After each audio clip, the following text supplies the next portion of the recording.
My name is Silas Whitcomb. I am 33 years old and I live in Austin, Texas in a house my wife Naomi and I bought 4 years ago with money we'd saved together. Dollar by careful dollar. Through years of modest living and disciplined budgeting before my business finally found its footing. It's not a mansion, not the kind of house that photographs well for social media, but it's ours, fully and completely, without a single dollar of anyone else's money attached to it. But this story doesn't begin in that house. It begins on a Sunday evening, in late October, at my parents' home in the hill country outside Austin.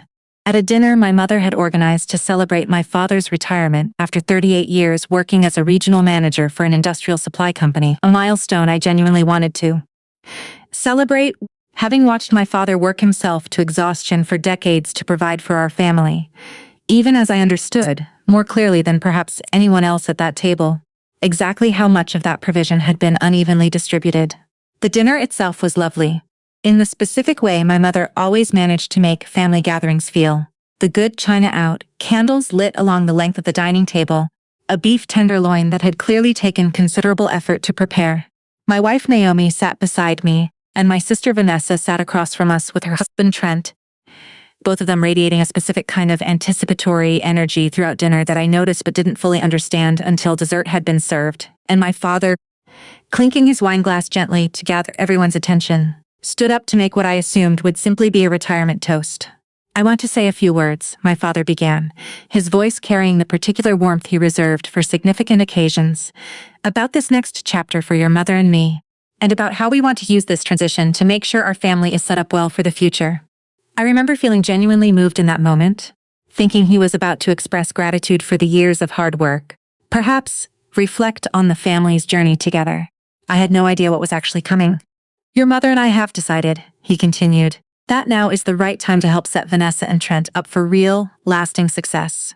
We've given them $2 million to help launch Vanessa's new boutique fitness studio venture, and to purchase the homes they've been wanting in Westlake."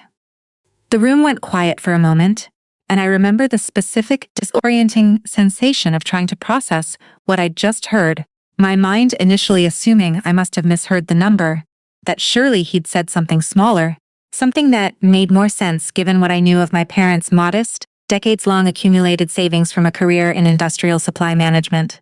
$2 million, I repeated, my voice sounding strange to my own ears. "Isn't it wonderful?" my mother said, beaming at Vanessa, who was practically glowing, with barely contained excitement across the table. "Your grandfather's trust finally matured last year, and we thought long and hard about how to use it responsibly. Vanessa and Trent have such big dreams and we wanted to give them the foundation to actually make those dreams happen."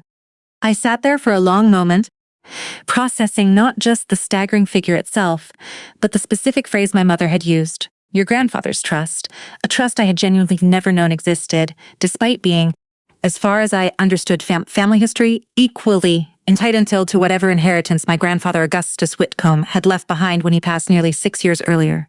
"I didn't know Grandpa left a trust," I said carefully, trying to keep my voice level despite the confusion, and hurt already beginning to churn in my chest.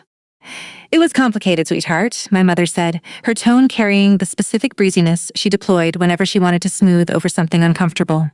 "Your grandfather set it up years ago, and the terms were a little unusual, but essentially it was designed to mature and become available to us at a certain point, and we've had full discretion over how to distribute it, and you decided to give all $2 million to Vanessa." "Well, Silas," my father said, his tone carrying a note of gentle, almost apologetic explanation that somehow made everything worse rather than as investors, "you've always been so independent, so successful, on your own terms. You've never needed our help the way Vanessa sometimes has. We didn't think you'd want us interfering with what you've built yourself." I sat with that explanation for a long moment, feeling something cold and hollow spreading through my chest, a specific kind of devastation I hadn't anticipated walking into this dinner. Because the explanation, on its surface, sounded almost complimentary, an acknowledgement of my success, my independence. But underneath that veneer, I understood immediately what was actually being communicated, that my years of quiet self-sufficiency, of never asking for financial help even during genuinely difficult early years building my business, had somehow been reinterpreted not as evidence that I deserved equal consideration, but as permission to simply exclude me entirely from a windfall my sister had received without ever having demonstrated remotely similar restraint or self-sufficiency. I have needed help before, I said quietly, though the words felt inadequate to capture the full weight of what I was trying to express. There were years when Marcus and I were building the company where things were incredibly tight, where Naomi and I ate rice and beans for months to make payroll for our first 2 employees. I never asked you for money during that time because I didn't want to burden you, not because I didn't need it. But you never asked, my mother said, as though this settled the matter definitively. And Vanessa did ask, and we felt it was important to support her dream.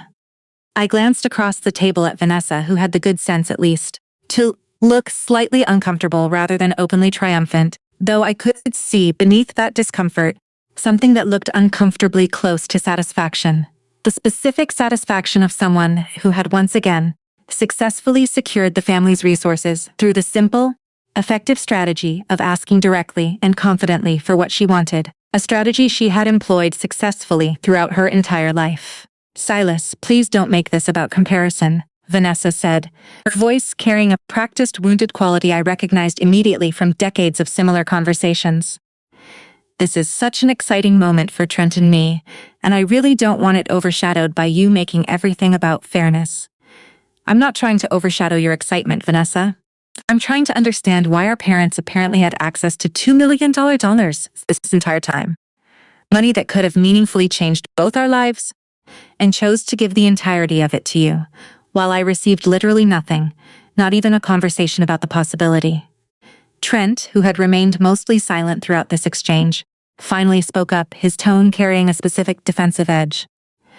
Look, Silas, I get that this feels like a lot of money, but Vanessa and I have real plans for this, a real vision. We're not just going to waste it. I looked at Trent for a long moment, thinking about everything I already knew, even at that point, about his history of impulsive business ventures, a food truck concept 2 years earlier that had folded within 4 months, a cryptocurrency investment scheme the previous year that Vanessa had mentioned briefly at a family gathering, before the subject had quietly disappeared from conversation entirely, presumably after significant losses neither of them wanted to discuss openly. I hope you're right, Trent, I said, though I could hear the doubt evident in my own voice despite my efforts to sound genuinely supportive. I really do. My father cleared his throat, clearly hoping to redirect the conversation back toward the celebratory tone he'd originally intended for the evening. Silas, we hope you can be happy for your sister without needing this to become some kind of competition between you two. You've always been the responsible one, the one we never have to worry about. That's not a criticism, son. It's a genuine compliment, and we hope you can see it that way. I sat there, absorbing that specific framing, understanding, with a clarity that felt almost physically painful, exactly how my entire adult life of quiet self-sufficiency had been systematically reframed by my parents into justification for exactly this kind of exclusion. The specific, insidious logic that my competence and independence somehow disqualified me from equal consideration, while Vanessa's pattern of financial instability and repeated failures had, paradoxically, earned her a $2 million reward. Naomi's hand found mine under the table, squeezing gently, a silent gesture of solidarity that meant more to me in that moment than I could have easily articulated. I looked at her, and something in her expression, a mixture of quiet fury on my behalf and genuine concern for how I was processing this devastating revelation, helped ground me enough to respond with more composure than I actually felt. I'm going to need some time to process this, I said finally, setting down my napkin, my appetite for the rest of the evening's celebration entirely gone. I think Naomi and I should head home. Silas, please don't leave upset, my mother said, though her tone carried more concern about the disruption to the evening's mood than genuine understanding of the depth of what I was actually feeling. This doesn't have to change anything between us. I looked at her for a long moment, thinking about 33 years of carefully accumulated evidence suggesting exactly the opposite, that this moment, this specific $2 million confirmation of a lifelong pattern, would, in fact, change quite a lot about how I understood my place within this family going forward. I love you, Mom, I said, and I meant it, despite everything. But I think this changes more than you're currently willing to acknowledge. Naomi and I drove home in near silence that evening, the weight of what had just happened settling over both of us, with an intensity that made conversation feel almost impossible until we were nearly back at our own house. I'm so sorry, Silas, Naomi finally said, as we pulled into our driveway. I know how much work you've put into building everything we have, without ever asking them for a single dollar. This isn't fair, and I need you to know I see that even if they don't."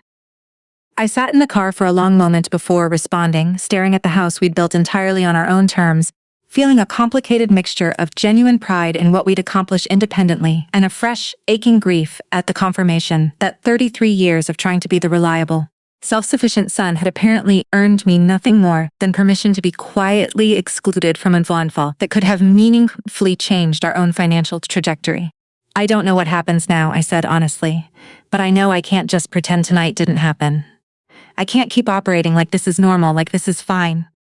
I had no idea, sitting in that driveway with my wife's hand still holding mine, exactly how dramatically my sister's newly funded empire would eventually unravel, or how thoroughly the events of the following year would force my entire family to finally reckon with the consequences of a lifetime spent building an uneven, unsustainable hierarchy of favor and neglect. To fully understand why that dinner table announcement felt less like a shocking anomaly and more like the devastating confirmation of a lifetime pattern, you need to understand the specific architecture of favoritism that defined my childhood, an architecture built so gradually, so consistently over decades, that it had become almost invisible to everyone, except the person systematically disadvantaged by it. Vanessa is 2 years younger than me, and from the earliest memories I can access, our parents related to us in fundamentally different registers, applying entirely different standards to our respective successes and failures. Our house growing up was a modest 3-bedroom ranch in a working-class neighborhood outside Austin, my father's industrial supply career providing steady but unremarkable income throughout our childhood, money that always felt, growing up, meaningfully tight, though not desperately so. I remember being 9 years old, saving diligently for nearly 6 months from a paper route to buy myself a bicycle I desperately wanted, watching my meager weekly earnings accumulate slowly in a mason jar I kept hidden in my closet. When I finally had enough, I proudly presented my savings to my father, expecting some acknowledgement of my patience and discipline. "That's great, son," he said, barely glancing up from the newspaper he was reading. "Good for you, learning the value of hard work." That same year, Vanessa wanted a particular doll she'd seen advertised on television, one our parents had initially told her was too expensive for the family budget. Within 2 weeks of her initial disappointment, I remember watching my mother present her with that exact doll. No explanation offered for the sudden change in financial circumstances, simply a warm, indulgent smile and a comment about surprising my sweet girl. This pattern repeated itself with remarkable consistency throughout our childhood and adolescence. When I struggled with a difficult math class in 7th grade, working through my confusion largely independently with library books and careful self-study until I eventually mastered the material, my parents offered mild, distracted encouragement but little active involvement. When Vanessa struggled similarly with a subject 2 years later, our parents immediately hired a private tutor, without hesitation, framing the expense as an obvious, necessary response to her academic difficulty, rather than a discretionary choice they'd conspicuously declined to extend to me under similar circumstances. I want to be careful here not to paint Vanessa herself as some kind of calculating villain from our earliest years. She was, in many ways, simply a child responding rationally to the incentive structure our parents had constructed around her. Learning early and effectively that expressing need, disappointment, or desire reliably produced parental intervention and resources, while quiet self-sufficiency produced, at best, mild praise and more often, simple invisibility. By the time we reached our teenage years, this pattern had calcified into something approaching an unspoken family constitution. I took my first part-time job at 15, working weekends at a local hardware store, using my earnings to buy my own clothes, my own gas for the car I'd eventually purchased myself with additional savings, contributing occasionally toward household expenses when my parents faced particularly tight months. Contributions I never mentioned to Vanessa or expected any recognition for. Vanessa, meanwhile, received a car for her 16th birthday, not a hand-me-down or an economical used vehicle, but a genuinely nice, nearly new sedan our parents had somehow managed to afford, despite the household budget that had apparently never permitted similar generosity toward me. When I asked carefully why the standard seemed so different between us, my mother's response has stayed with me for nearly 2 decades. "Vanessa needs more support to feel confident, Silas," she explained, with the specific, patient tone she used when she believed she was offering genuine wisdom rather than justifying obvious inequity. "You've always been naturally capable, naturally self-sufficient. It would almost feel like an insult to hover over you the way we sometimes need to with your sister. I absorbed that explanation at 16 years old without the critical framework to recognize it for what it actually represented. A systematic reallocation of family resources justified through the convenient fictions that my competence somehow reduced my legitimate needs, while Vanessa's struggles somehow entitled her to compensatory support I never received for my own comparable struggles. This pattern extended into our respective transitions to adulthood with, if anything, even starker contrast. When I decided to attend the University of Texas rather than a more expensive, private university, choosing state specifically to minimize the financial burden on my parents, I worked 2 part-time jobs throughout my 4 years to cover expenses beyond what modest need-based financial aid provided, graduating with a manageable but still meaningful amount of student debt that I spent the following 6 years diligently paying off entirely on my own.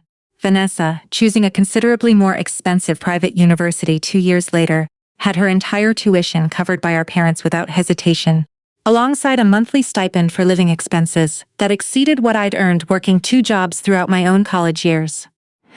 When she graduated with a communications degree and struggled to find stable employment for nearly 18 months afterward, our parents supported her financially throughout that entire period, covering her apartment rent and living expenses without ever suggesting the kind of urgency or independent problem-solving they'd implicitly expected from me throughout my own young adulthood.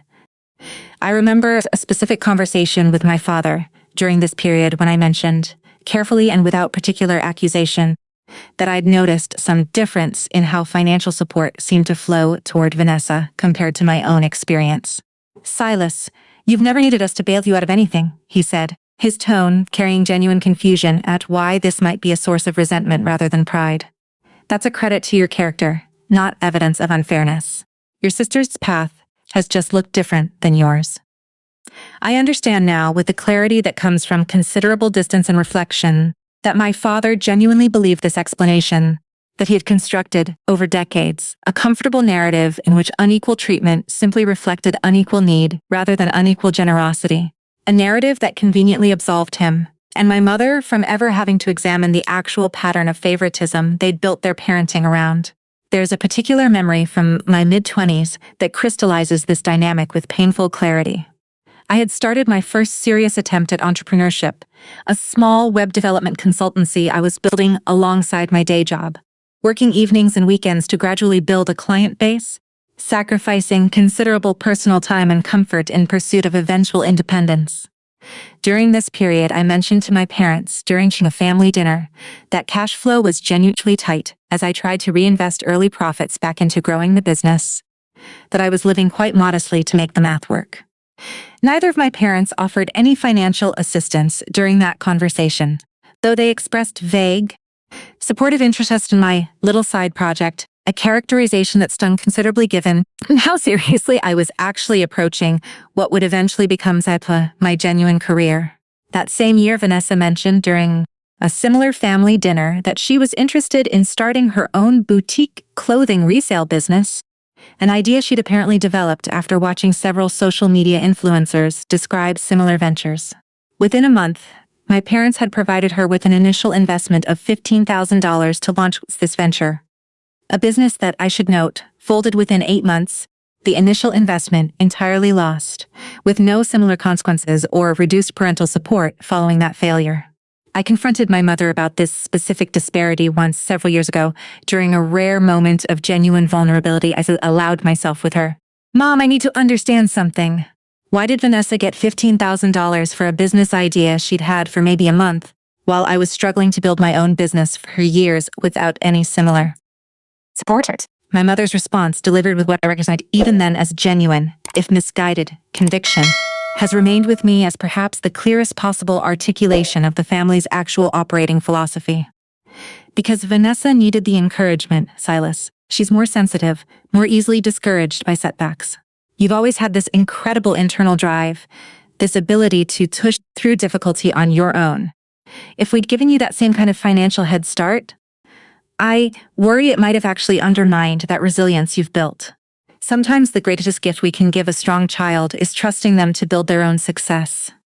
I sat with that explanation for a long time afterward, recognizing with a specific, aching clarity that my own demonstrated strength and resilience had somehow been weaponized against my own interests, transformed from qualities that should have earned equal or greater support into justification for systematic exclusion.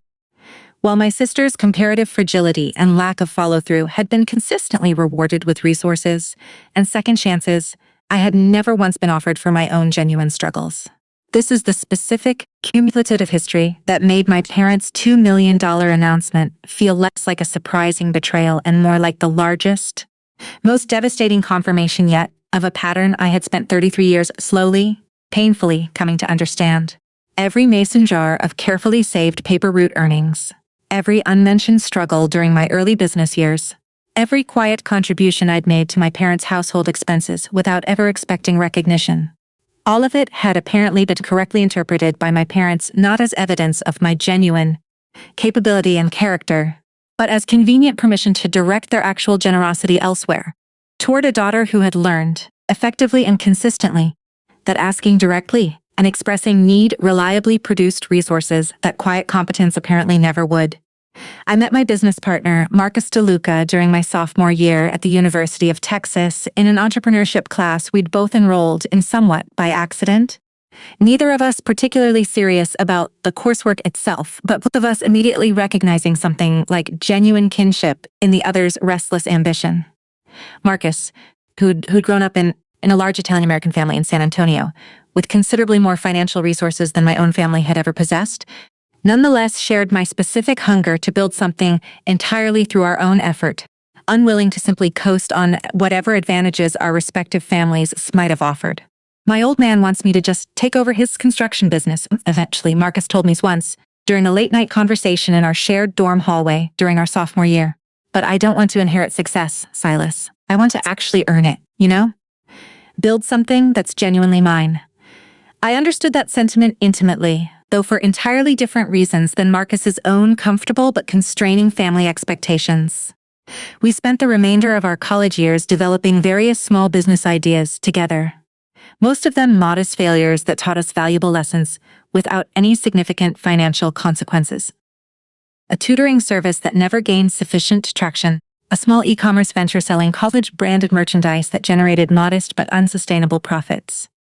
It was during our final year of college that Marcus and I developed the initial concept that would eventually become our genuine business, a specialized software platform helping small and medium-sized businesses manage inventory and supply chain logistics more efficiently, an idea that emerged directly from watching my own father struggle for years with outdated, inefficient systems throughout his industrial supply career, watching the specific inefficiencies that seem to plague smaller operations without the resources to invest in the kind of sophisticated logistics software larger corporations could easily afford.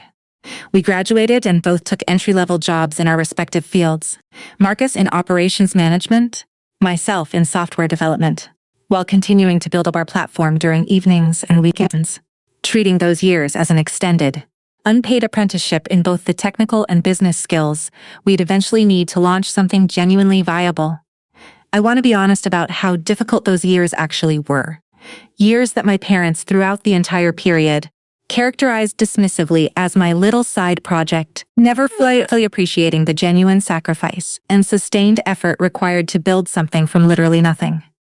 I worked my day job from 8 to 5, then spent most evenings and weekends coding, testing, gradually refining what would eventually become our actual product, sacrificing considerable social life and personal comfort in pursuit of a vision that, for the first several years, showed only modest, incremental progress.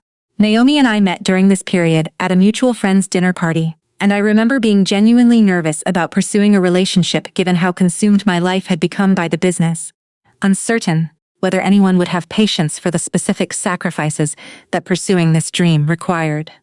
Naomi, to my genuine relief and gratitude, understood immediately and completely, having watched her own father build a small accounting practice through similarly patient, sustained effort during her own childhood.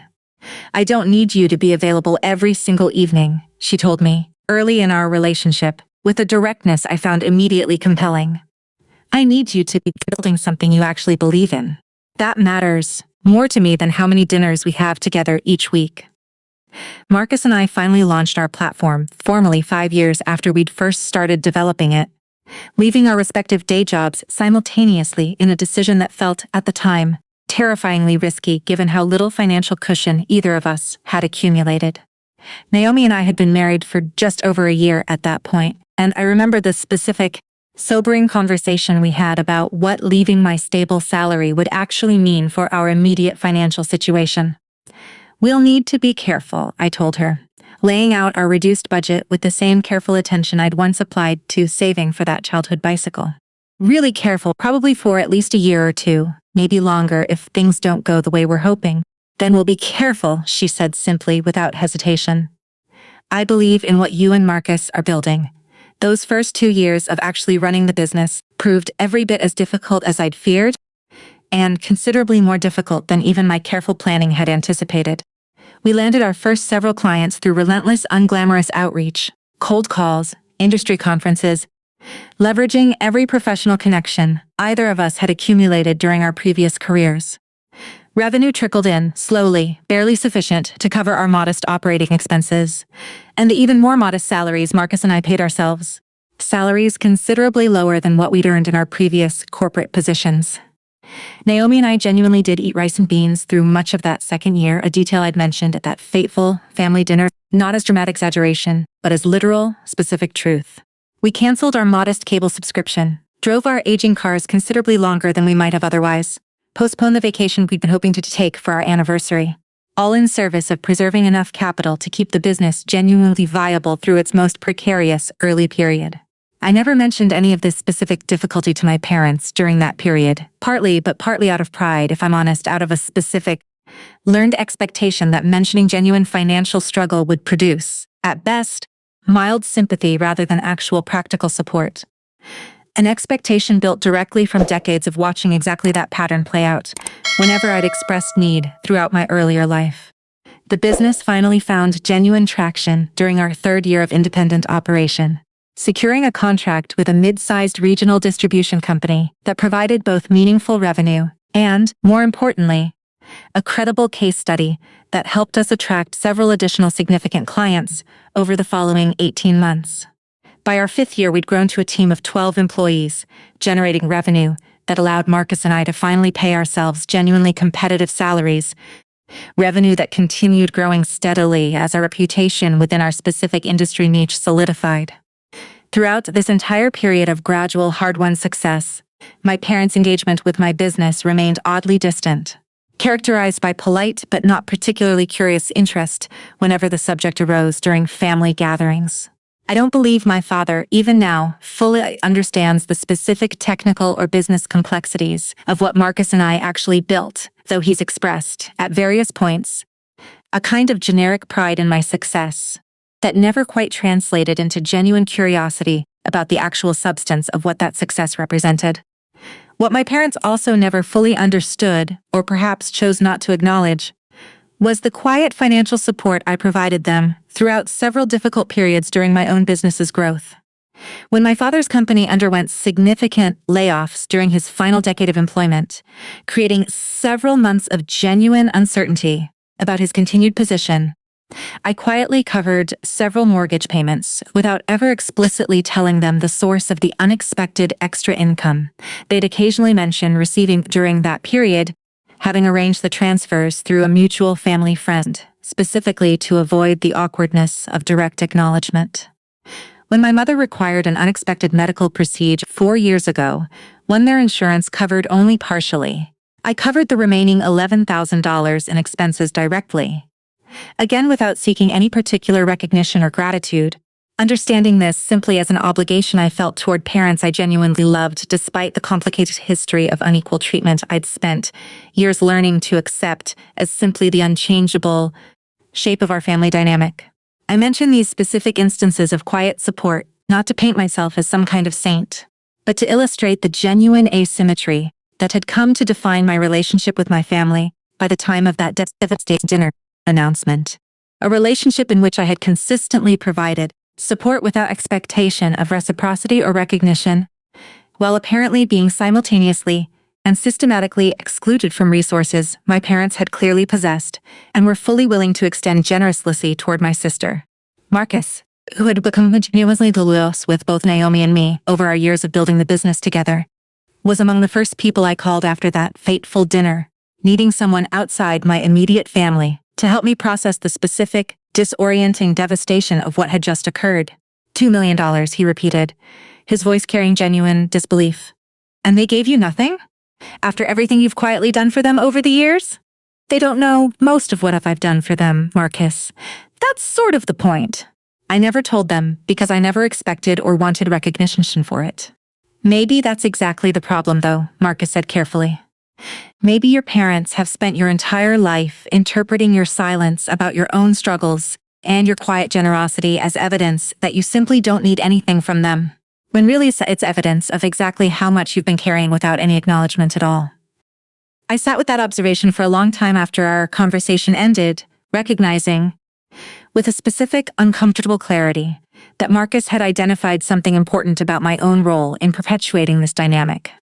That my lifelong strategy of quiet self-sufficiency, however understandable given my early experiences, had perhaps inadvertently provided my parents with exactly the convenient justification they needed to continue directing their generosity elsewhere, toward a daughter who had never once hesitated to make her needs and desires explicitly, insistently known. I had no idea, in the immediate aftermath of that dinner, exactly how dramatically this entire dynamic would shift over the following year, as my sister's newly funded empire began, slowly and then with increasing speed, to reveal exactly how precarious its foundations had actually been from the very beginning.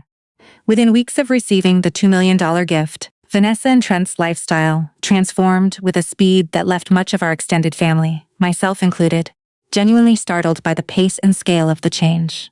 They purchased a house in Westlake, one of Austin's more affluent suburbs, a sprawling modern construction with soaring ceilings and a resort-style pool that Vanessa documented extensively on social media, each carefully staged photograph accumulating hundreds of admiring comments from friends and acquaintances who had no idea the house represented not years of accumulated success, but a single, unearned windfall.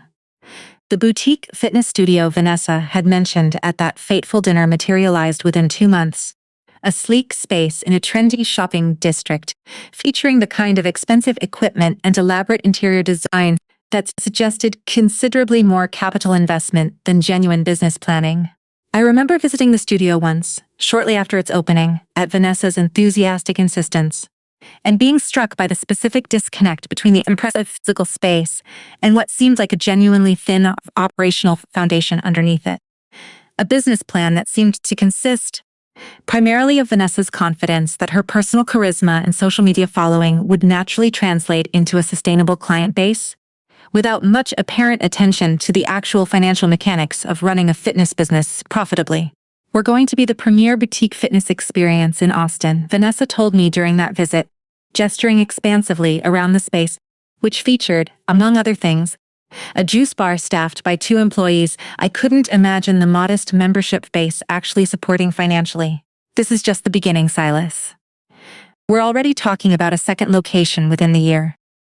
I remember feeling a specific, complicated mixture of genuine hope that her venture might succeed, tempered by considerable professional skepticism informed by my own years building an actual sustainable business about the fundamental soundness of what I was observing. But I kept most of these concerns to myself, unwilling to be perceived as the bitter, jealous brother undermining his sister's exciting new venture, particularly given how raw my own feelings about the initial funding disparity still remained. It was through Brianna Solis, a mutual acquaintance who had been close friends with Vanessa throughout much of their 20s, before a falling out several years earlier over circumstances I never fully understood, that I began receiving more candid information about the actual state of Vanessa's business, information considerably less rosy than the carefully curated version Vanessa presented publicly. Brianna and I had remained loosely connected over the years, occasionally crossing paths at mutual friends' gatherings, and she reached out to me directly about 6 months after the studio's opening, ostensibly to discuss an unrelated business matter, but eventually, almost hesitantly, steering the conversation toward Vanessa's venture. I probably shouldn't say anything, Brianna told me, during a coffee meeting that had started professionally but gradually shifted into something more personal. But I still have a few friends who work at the studio, and from what I'm hearing, things aren't going nearly as well as Vanessa's presenting online. What do you mean? The membership numbers are apparently way below what they projected. They're barely at 30% capacity most days, and I've heard they've already had to cut 2 instructors' hours because they can't justify the payroll. But Vanessa keeps posting like everything's thriving, keeps talking about expansive plans that honestly don't make sense given what I'm hearing about the actual finances. I absorbed this information carefully, recognizing immediately the specific pattern it suggested. A business built more on appearance and aspiration than on the kind of careful financial discipline Marcus and I had painstakingly developed during our own company's precarious early years. There's something else, Brianna continued, her voice dropping slightly, carrying the specific hesitation of someone about to share information they weren't entirely certain they should be sharing. This is more personal, and I want you to know I'm telling you because I still care about Vanessa, even after everything that happened between us, not because I'm trying to cause trouble. But I've heard from a few different sources that Trent has a pretty serious gambling problem. Sports betting. Mostly, apparently significant amounts, going back at least a couple years before they even got that inheritance money. I felt something cold settle in my stomach at this revelation, thinking immediately about the specific vulnerability that $2 million represented in the hands of someone already struggling with compulsive gambling. A vulnerability my parents had apparently never bothered to investigate for handing over such a substantial sum. Do you know how serious it actually is? I asked. I don't know exact numbers, but from what I've heard, it's serious enough that a couple of his old friends have mentioned concerns. Serious enough that I don't think it's just casual weekend betting anymore if it ever was. I left that coffee meeting with Brianna feeling a specific, uncomfortable mixture of emotions I struggled to fully untangle. Genuine concern for my sister's well-being, mixed with a complicated undercurrent of something that felt uncomfortably close to vindication. A recognition that the specific favoritism that had funded Vanessa's lavish new lifestyle might be built on foundations considerably less stable than my parents had apparently bothered to examine before writing that $2 million check. I debated for several weeks whether to share any of this information with my parents, uncertain whether doing so would be perceived as genuine concern for Vanessa's well-being, or as the kind of petty, resentful undermining I genuinely didn't want to become, even given everything I'd experienced regarding the unequal treatment that had characterized our entire relationship. I eventually decided to mention my concerns to my mother directly during a phone call several months after receiving Brianna's information, choosing my words carefully to emphasize genuine worry rather than any implicit criticism of the original funding decision. Mom, I've heard some concerning things about the studio's actual financial performance, and about some potential issues with Trent's spending habits. I just want to make sure everyone's paying attention to the actual numbers, not just the social media presentation. My mother's response carried the specific, immediate defensiveness I'd somewhat anticipated.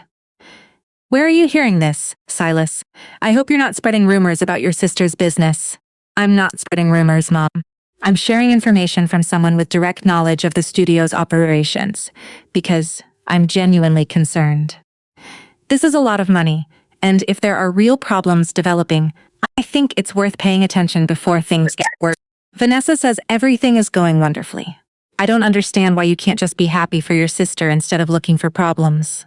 I recognized in that specific response the same fundamental pattern that had governed our family dynamics for decades, an unwillingness to critically examine information that might complicate the comfortable narrative my parents had constructed, particularly when that information came from me rather than from Vanessa's own carefully curated presentation of her circumstances. I hope you're right, Mom, I said, choosing not to push further, given her evident resistance to hearing anything beyond Vanessa's optimistic reporting. I really do. Over the following several months, I watched from a careful, deliberate distance as the visible signs of strain in Vanessa's carefully constructed empire began accumulating, even as her public presentation remained determinedly positive. The promised second studio location never materialized, quietly disappearing from her social media mentions without any explicit acknowledgement.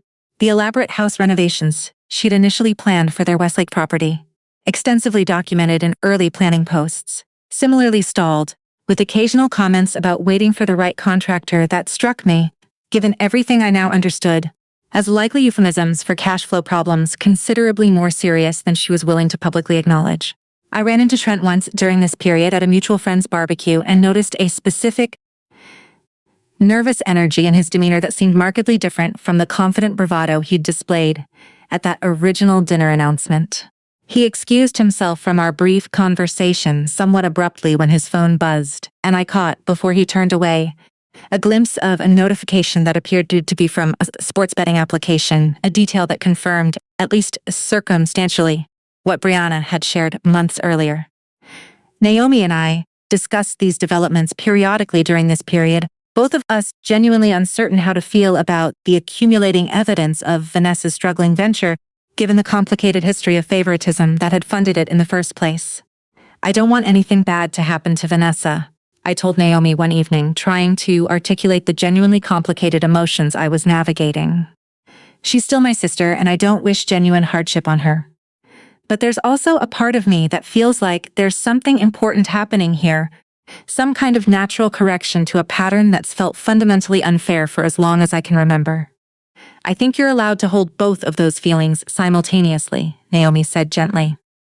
"You can genuinely care about your sister's well-being while also recognizing that your parents made a deeply unfair choice, and that choice apparently didn't produce the outcome they were hoping for. Those aren't contradictory feelings, Silas. They're just complicated ones."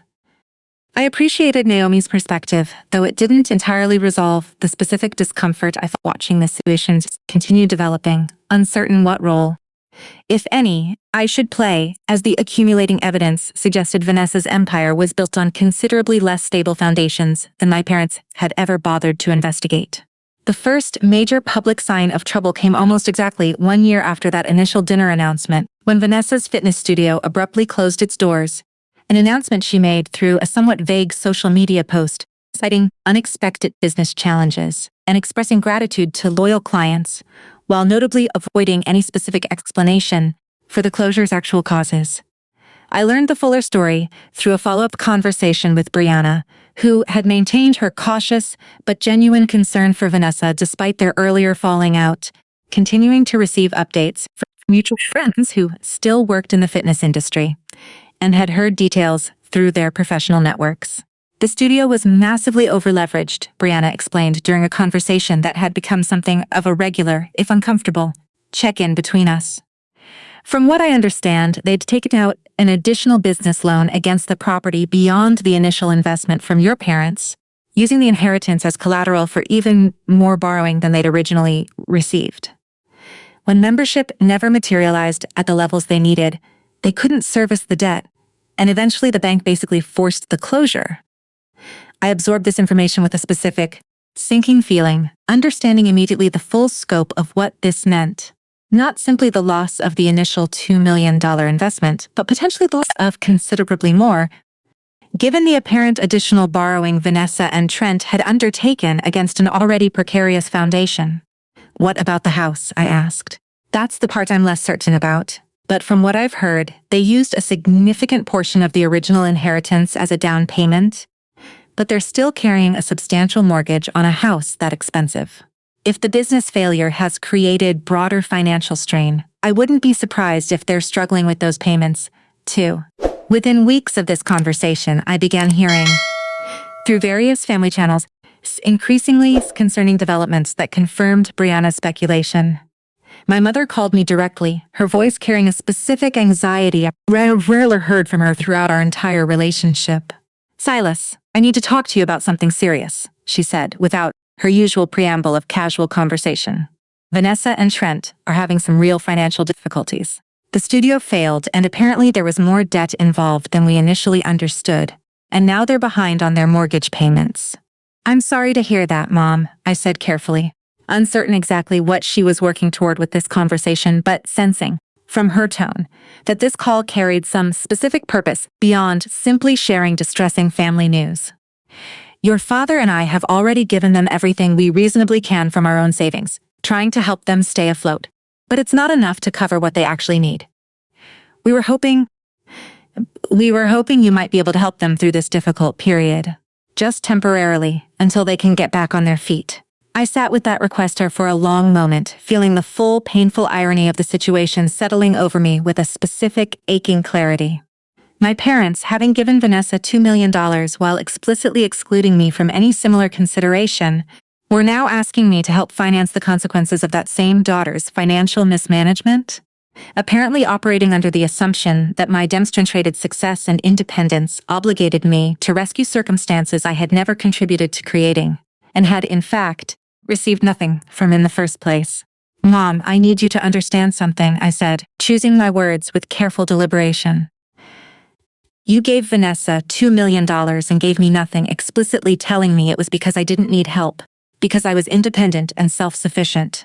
Now you're asking me to bail out the consequences of how she managed that money I never received any portion of myself. Do you understand how that request sounds given everything that's already happened? I understand you're still upset about that, Silas, but this isn't about old grievances. Your sister is in genuine crisis right now. She might lose her house.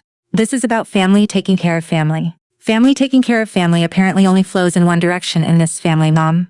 When was the last time anyone asked how Naomi and I were doing during our own difficult early years building the business? When was the last time anyone offered to help cover our expenses during that period, the way you're now asking me to help cover Vanessa's?" My mother was quiet for a long moment before responding, and when she finally spoke, her voice carried a defensiveness that had softened only slightly. "I know things haven't always been equal between you two, Silas. I understand that. But right now, in this specific moment, your sister needs help, and you're in a position to provide it. Can't you separate those two things?" "I don't think I can, Mom, not entirely. Because the reason I'm in a position to provide it, as you put it, is precisely because I spent years building my own success without any of the support Vanessa received. And now that same self-sufficiency you used as justification to exclude me from your generosity is apparently being used as justification for why I should now bail out the consequences of that same generosity going wrong." I could hear my mother's frustration mounting through the phone. "So you're saying no? You're just going to let your sister lose her house, potentially face bankruptcy, and do nothing to help out of some kind of principle about fairness?" I felt the full weight of that framing. The specific way it positions my hesitation as callous indifference rather than legitimate response to decades of accumulated unequal treatment. "I haven't said no, Mom. I said I need to think carefully about this, given everything that's happened. This isn't a simple decision, and I don't think it's fair for you to characterize it as simple." The conversation ended without full resolution, my mother clearly frustrated by my unwillingness to immediately commit to whatever financial rescue she was hoping I'd provide. And I spent the following several days processing this development with Naomi and, eventually, with Marcus, seeking perspective on a situation that felt genuinely complicated, despite the surface-level clarity of the underlying unfairness. "This is exactly the pattern we talked about before," Marcus observed during a conversation over lunch near our office. "Your competence and independence get treated as evidence you don't need support, but somehow also get treated as obligation to provide unlimited support to everyone else. It's a pretty convenient break for everyone except you." "I know," I said. "But I also genuinely care about what happens to Vanessa, even with everything that's happened between us. I don't want her to actually lose her house, to face real hardship. I'm just deeply uncertain about what my actual obligation is here, given how differently our parents have always treated our respective needs." Naomi, when I discussed the situation with her that evening, offered a perspective that eventually helped clarify my own thinking considerably. "I think you're allowed to help, Silas, if you genuinely want to. But I think however you help needs to look fundamentally different from how your parents helped Vanessa initially. It can't just be an unconditional gift that lets everyone avoid actually reckoning with what happened here. If you're going to help at all, it needs to come with real accountability, real conditions, something that actually addresses the underlying problems, rather than just patching over the symptoms the way your parents' original gift apparently did." I sat with that perspective for several days, gradually developing a clearer sense of how I might actually want to respond to this unfolding crisis, a response that would require, I understood, a level of directness and boundary setting with my family that I had rarely, if ever, employed throughout my entire adult relationship with them. Before I could fully formulate that response, however, the crisis accelerated considerably further, moving beyond simple financial difficulty into something considerably more serious and complicated, forcing a confrontation I had been quietly avoiding for most of my adult life. The full scope of the crisis revealed itself about 3 weeks after that difficult phone call with my mother, when Vanessa herself called me directly for the first time in nearly 2 months, her voice carrying a rawness and desperation I had genuinely never heard from her before in our entire relationship. "Silas, I need to talk to you," she said, without her usual opening pleasantries. "Things are really bad. Worse than what Mom probably told you." "Tell me what's actually happening, Vanessa." What followed was nearly an hour of increasingly difficult revelations delivered in the fragmented, emotional manner of someone who had been holding together a carefully constructed facade for months and was finally allowing it to fully collapse. The studio's failure, it turned out, was only the most visible symptom of considerably deeper problems. Trent's gambling, which Brianna had first alerted me 2 months earlier, had apparently escalated dramatically during the stress of the failing business, resulting in debts that extended well beyond what either Vanessa or my parents had previously understood.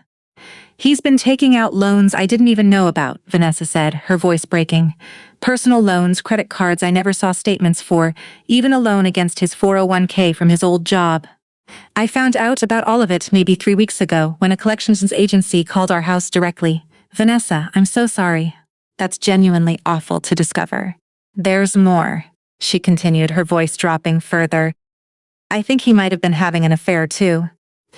There's this woman, someone he apparently met through one of his sports betting groups. And I found messages on his phone that make it pretty clear something's been going on for at least the past several months. I don't even know how to process all of this at once, Silas. My marriage, our finances, everything I thought we were building, it's all just falling apart simultaneously." I felt genuine sympathy hearing this, a specific ache for my sister's evident pain that transcended, at least in that moment, the complicated history of resentment I'd carried for so long. Whatever unfairness had characterized our parents' treatment of us, whatever complicated feelings I'd navigated watching her venture unfold, I didn't wish to this specific, devastating collapse upon her. "What's happening with the house?" I asked, once she'd had a moment to compose herself. "We're 3 months behind on the mortgage. The bank has already sent notices about potential foreclosure proceedings if we can't catch up soon. I don't know what to do, Silas. Mom and Dad have already given us what they can from their retirement savings, but it's not nearly enough to actually solve this." I understood, in that moment, exactly what conversation was coming, and I felt myself steadying internally, drawing on the careful thinking I'd done over the preceding weeks with Naomi and Marcus, preparing myself for the specific boundary setting the situation was clearly going to require. "Vanessa, I need to ask you something directly, and I need you to actually think carefully before answering. Do you understand why I'm hesitant about simply providing an unconditional bailout here?" There was a long pause before she responded. "Because Mom and Dad gave me the $2 million and didn't give you anything. That's part of it, yes. But it's not really about petty resentment over money, Vanessa, even though I won't pretend that history doesn't factor into how I'm thinking about this. It's about something more fundamental. You received $2 million, an amount that could have provided genuine, lasting financial security if invested carefully. And within a year, it's essentially gone, alongside additional debt you took on believing that money would keep flowing, regardless of the actual business fundamentals.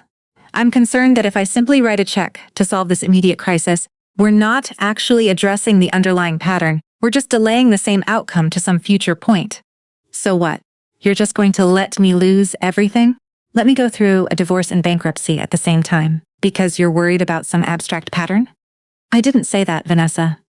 I said I'm not willing to provide the kind of unconditional support that got you into this position in the first place. If I help, and I want to help, it needs to look different from what Mom and Dad did. It needs to come with real structure, real accountability. Following this conversation, I called a family meeting, an unusual step for me, but one that felt necessary given the scope and seriousness of what needed to be discussed. My parents, Vanessa and I gathered at my parents' house on a Sunday afternoon. A considerably more subdued atmosphere than the celebratory dinner that had started this entire chapter of family reckoning nearly a year earlier. "I want to talk honestly about what's happened, and about what happens next," I began, once we'd all settled into the living room. "Vanessa has explained the situation to me directly, and I understand things are genuinely dire. But before we talk about any kind of solution, I think we need to have a conversation this family has been avoiding for decades. Silas, please. This isn't the time to relitigate old grievances, my father said, his tone carrying evident weariness. Your sister is in crisis. We need to focus on solving that. With respect, Dad, I think the old grievances are directly relevant to why we're sitting here today. You gave Vanessa $2 million, explicitly telling me I didn't need similar support because I was independent and self-sufficient.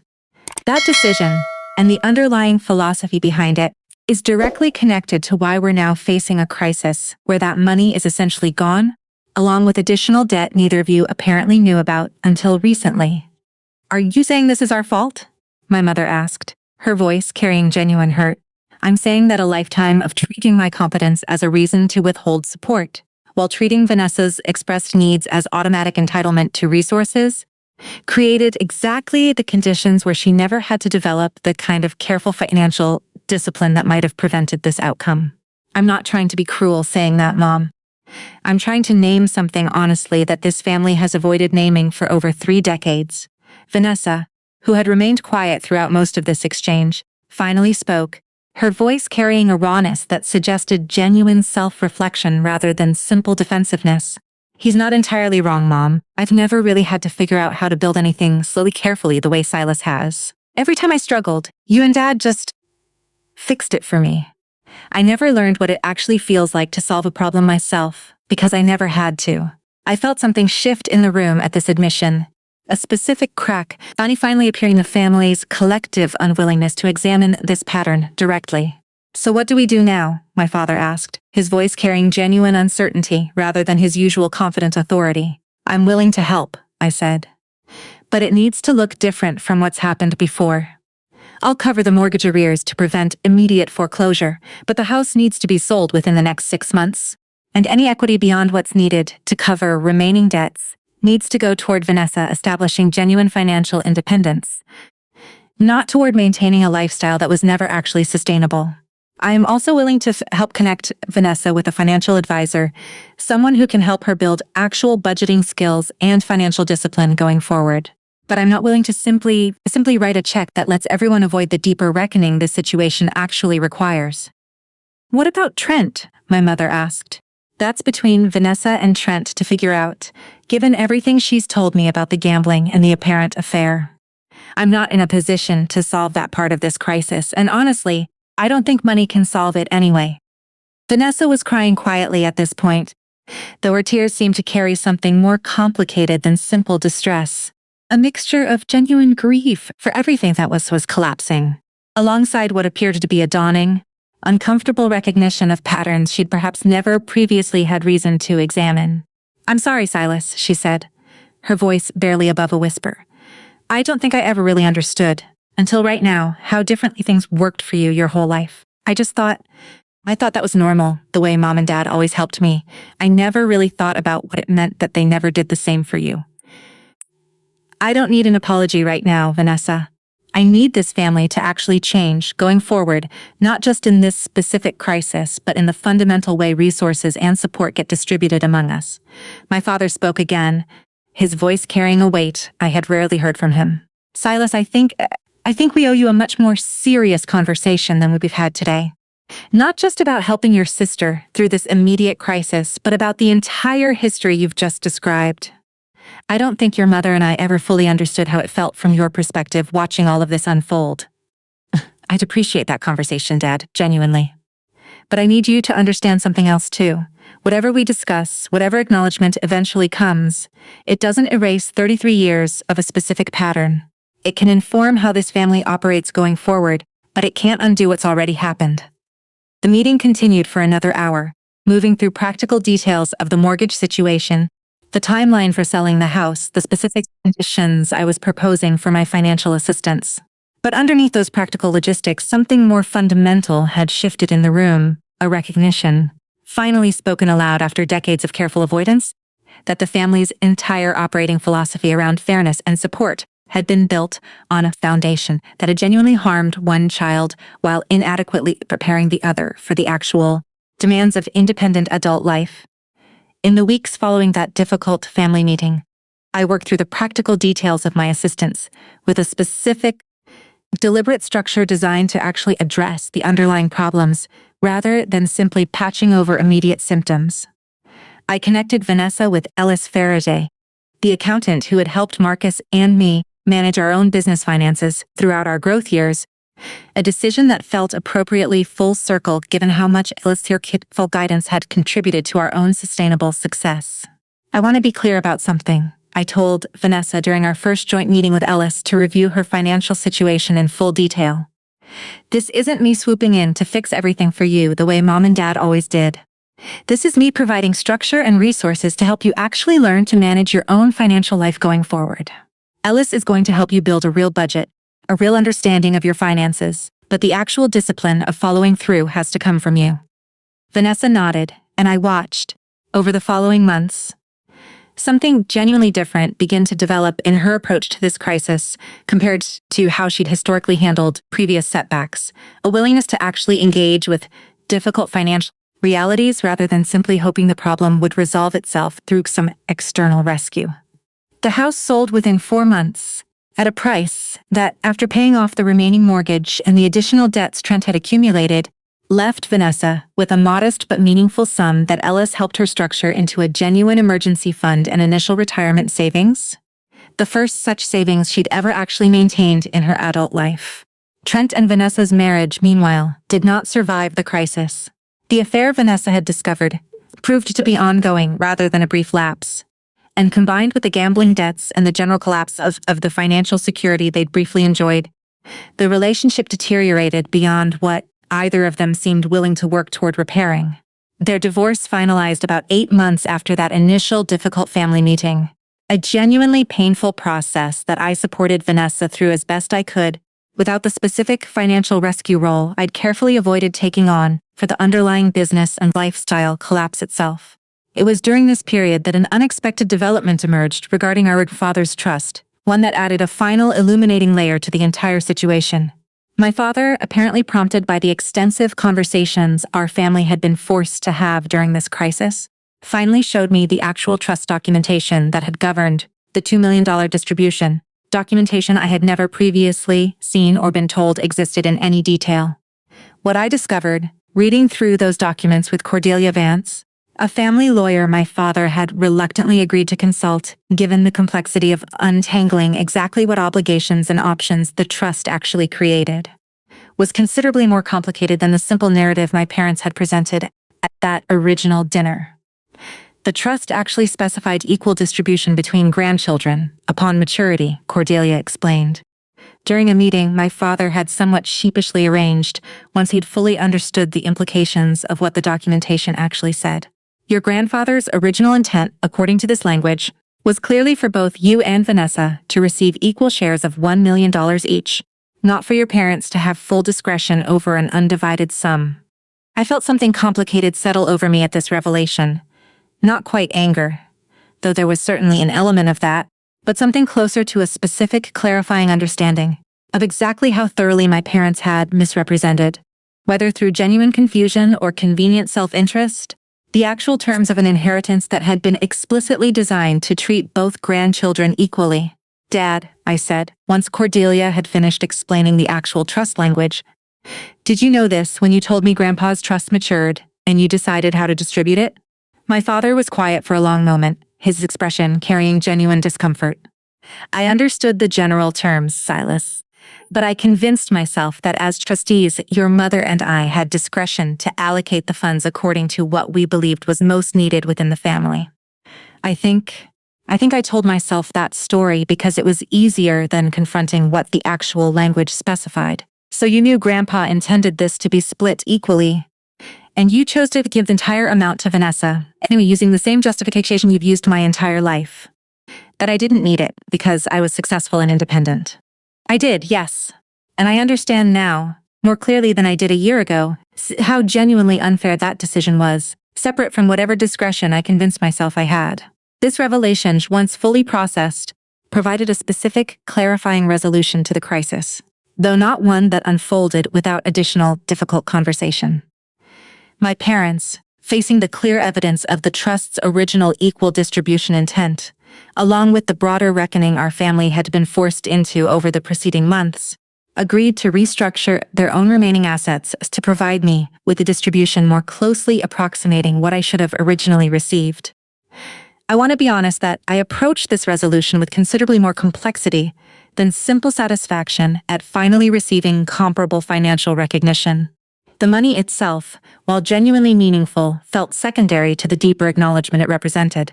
A formal, undeniable confirmation that the pattern I had experienced throughout my entire life had been real, had been unfair, and had finally been recognized as such by the people who had perpetuated it for over 3 decades.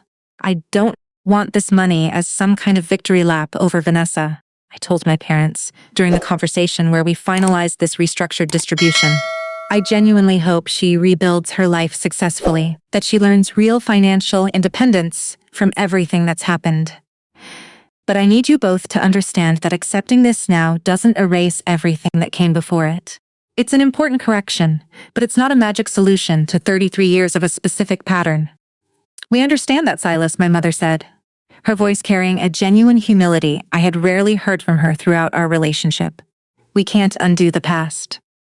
But we're genuinely trying to understand what we did wrong and to actually change how we operate as a family going forward, not just in this specific instance, but fundamentally. I chose, ultimately, to invest the majority of this eventually corrected inheritance directly back into my own business alongside Marcus, expanding our operations in a way that felt appropriately connected to the genuine patient work ethic that had originally built our success. Rather than treating the money as a windfall to be spent on lifestyle upgrades, the ways Vanessa's original distribution had apparently been used. It has been nearly 2 years now since that devastating dinner announcement first revealed the full scope of my family's decades-long pattern of unequal treatment. And I want to reflect honestly on where everything eventually settled, because the resolution, while genuinely meaningful, wasn't the kind of clean, complete transformation that might satisfy a simpler version of this story. My relationship with my parents has evolved into something more honest than what preceded it, though not without continued.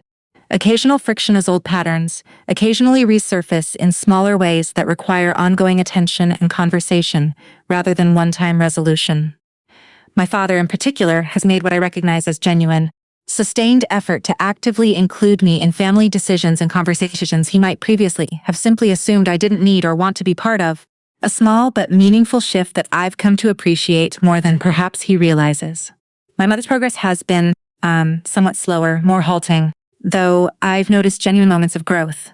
A recent conversation where she actually asked detailed, curious questions about the specific technical work Marcus and I do. Questions that reflected real interest rather than the polite but distant acknowledgement she'd offered throughout most of my business's development. Vanessa, for her part, has rebuilt her life with a genuine determination that has surprised and honestly moved me considerably. She took a position as an operations coordinator at a mid-sized company, building actual professional experience and financial stability through steady, patient work rather than the dramatic, immediately gratifying ventures she'd historically pursued. We've developed a considerably closer relationship over these past 2 years than existed throughout most of our earlier adult lives, built on a foundation of more honest communication about the specific dynamics that had shaped our very different paths. I think about it a lot, she told me recently, during a dinner we'd arranged just the 2 of us, without our parents present. How different things might have looked if I'd actually had to build something slowly, the way you did, instead of always having things handed to me whenever I struggled. I'm not saying I don't appreciate everything Mom and Dad did for me growing up, but I think it actually left me less prepared for real adult life, not more. I appreciated her honesty, recognizing in it a genuine self-awareness that hadn't existed during our earlier years when the comfortable narrative of her own competence and my supposed excessive independence had gone largely unchallenged by anyone in our family, myself included, for far too long.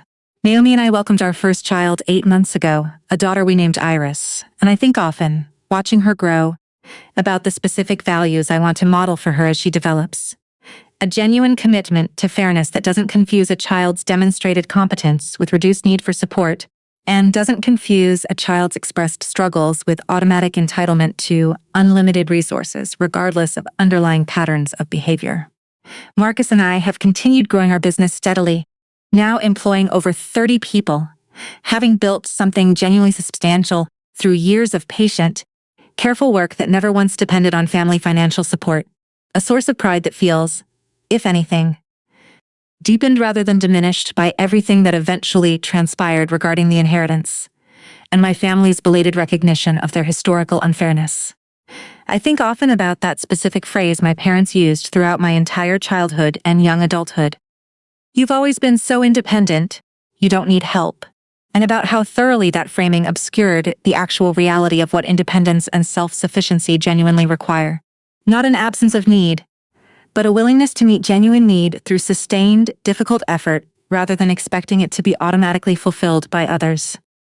If there's a lesson I've carried forward from this entire difficult chapter of my family's history, it's this. Genuine love and support shouldn't be distributed based on how loudly or persistently someone expresses need, nor should it be systematically withheld from those who demonstrate quiet competence and self-sufficiency. Both patterns, taken to their extremes, ultimately fail the people they're meant to serve, one by depriving genuinely capable people of resources and recognition they've earned, the other by depriving genuinely struggling people of the difficult, necessary experience of building resilience and discipline through their own sustained effort. You do not need to abandon your own quiet strength in order to demand fair treatment. And sometimes, the very patterns that initially seem like unfair disadvantage, the years of building something entirely through your own effort, without any external safety net to soften genuine struggle, become, eventually, the foundation of a security and self-respect that no amount of unearned windfall could ever have provided in its place. I built my life without their help, and in the end, that specific fact became not a source of resentment, but the deepest, most genuine source of pride I carry into everything that continues to come next.